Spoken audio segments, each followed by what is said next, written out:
Good morning mga kapuso. Tungod nagsing abot na ang Kwaresma Holy Week Story of Miracle ang hatod namo kaninyo karong buntaga. Mga kapuso, dili na bag-o ka nato kini ginatawag na near-death experience. Pipila ka nato ang niingon nga ilang nakita or nakahimamat na ang Ginoo. Gani uban sab kanila sumala pa nakaabot gyud sa laing dimension nga kung ilang ihulagway daw sama sa paraiso o langit. Duna ba kini ka matuoran? Well, hangtod karon wala pay makatubag ni ana mga kapuso. Apan karon buntaga, usa sa mga nakasinati niini ang atong makauban. Siya nakigbatok sa iyahang kinabuhi tungod sa iyang sakit nga stage 4 cancer ug milagro kini nga nakaluwas. Ug sa karon usa na siya ka malampuson nga magtutudlo. Ang iyahang story of a miracle and inspiration ang iyang i-share kanato karong buntaga mga kapuso. Atong i-welcome dinhi sa At Home with GMA Regional TV si Ma'am Mara Ostique. Good morning, Miss Mara, and welcome dito sa At Home with GMA Regional TV. Kamusta po kayo? Okay ra kaayo. Good morning. Nakigbatok ka sa sakit nga lymphoma nga usa ka klase sa cancer. Pila ba imuhang edad sa diha nga nakigbatok ka niini? Actually, mga 8 years old jud ko ato na time. So, bata-bata pa yun. So, 21 years ago. Miss Mara, dili gyud lalim ang imuhang naagian, and you mentioned that while you were battling for your life og nakomatos ka, imo nga matud pa nakita ang Ginoo og nakahimamat siya. Pwede ba nimo ma-explain sa amoa ang story behind this ug unsa ang nahitabo? Still very young at that time. I was 8 years old when diagnosed with lymphoma or cancer of the lymph nodes. During the time na nakoma ko, of course, since young palagi, wala gyud ko totally ma-remember. Nakitaan actually ako ang lolo na namatay sa cancer pod. And then, dito na nako gias ang Ginoo na ayaw sa ko kuha.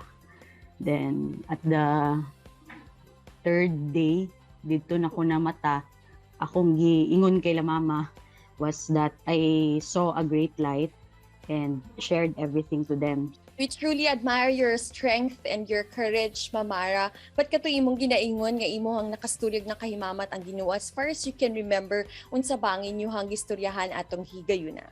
Unsa lang jud to na time, for me it was a happiest moment of my life na wala gyud kay sinati na burden or kanang problema, kay it was all happiness jud when you saw him. And atong time na nagasuffer na pod kabalik sa cancer, murag lahi ra gyud siya tong nakit-an ako ang Ginoo. Unsa pod ba ang mga gisulti sa imuhang mga doctor about sa imuhang sitwasyon? Of course, they don't want to give false hopes. Ako ang parents, it was already in stage 4. So ang unsa pod sa mga doktor is dili na gyud daw mo asa ana sa ako ang mga ginikanan. Pero with the strong faith sa Ginoo, it was a miracle na nalampasan gid siya. Samtang naa naka sa ginatawag nato nga near-death experience, unsay mahinumduman nimo nga nagakahitabo? Unsa lang gid siguro kanang lisod siya na dili na ko ma-explain na feeling, like murag unsa ba jud ko mo surrender na ba dapat kay near death na lagi. Sumurag mas lisod pa tong mga ingaton na thoughts than the actual physical treatment sa ako. Sa diha nga nakamata na pug ka sa imuhang pagka-comatose, unsa ang sitwasyon atong mga panahuna ug unsa pod ang imuhang gibati? Total happiness pod kay nakita na ko balik sila papa, and then ako ang mama kay tears of joy na. So we were really celebrating it in our highest level. Paunsa pod ba kagibag-o sa sitwasyon sa imong naagian, Miss Mara? So with all those experiences siguro, I really realized how blessed and how gracious the Lord is in giving another life. Maskin wala ta kasabot kung unsay nagapanghitabo sa ato ang life karon, the greatest love is how He allowed you to have a second chance.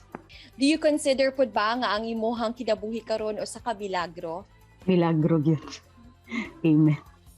Sa karon o sa nakaka-licensed teacher o cancer survivor unsa ba ang imuhang mga realization sa kinabuhi? Pila ka tuig nagi sinati tong ing ato na experience, no. The greatest lesson that I want to inculcate is learn to value what is in the present moment. Kay achievements nato sa life or whatever we accomplish may be difficult to achieve. Pero ang journey on how we reach those goals and those endeavors is really what matters to Him. So sa as of karon, ginalive na lang jud nako ang life to the fullest, na wala na ko ilain gusto mabuhat kundi to serve Him. How do you define life right now? Life is for Him. Mawala na tanan sa ato ang kinabuhi. Ayaw lang ang atong relasyon sa iya. Having experienced all of that, unsa ang imuhang mensahe especially sa tanan natong mga kapuso viewers nga nananaw karon? Kung naaman to, kabalo ko na sa ato ang ginaagian karon na ay Ginoo nagdamahal sa inyo. Daghang kaayong salamat Miss Mara Ostique sa paghatag og higayon nga ma-share namo ang imuhang story dinhi sa At Home with GMA Regional TV. Amping pirmi. Sir, thank you. God bless. Kini ang At Home with GMA Regional TV.